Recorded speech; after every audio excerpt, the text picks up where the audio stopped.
उत्तर प्रदेश के कैराना की रुकने पार्लियामेंट इकरा हसन ने उनके खिलाफ किए गए रिमार्क्स पर जज्बाती रद्दमल का इजहार किया है।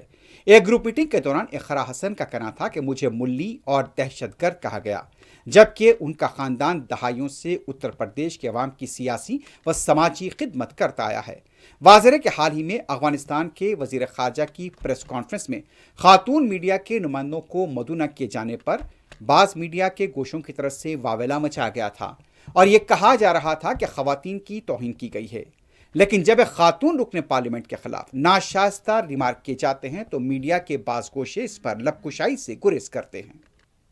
पहले मुझे मुल्ली कहा गया, मुझे आतंकवादी कहा गया, मेरे बाप तक को गाली दी गई, मेरे भाई को कहा गया। जो लोग ये पूछते हैं कि मेवात वालों को माफ कर दिया था और उसे क्यों नहीं माफ किया, उन्हें मैं ये बताना चाहती हूँ कि ये पहली घटना नहीं है, ये पहली नहीं है घटना। और सीधी सीधी जो गंदी गालियां दी गई हैं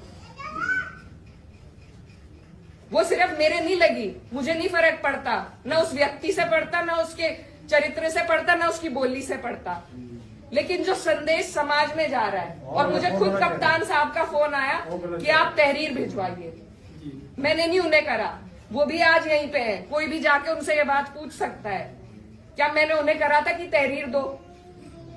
कप्तान साहब ने खुद मंगवाई और ऐसे लोगों के खिलाफ कार्रवाई होनी चाहिए।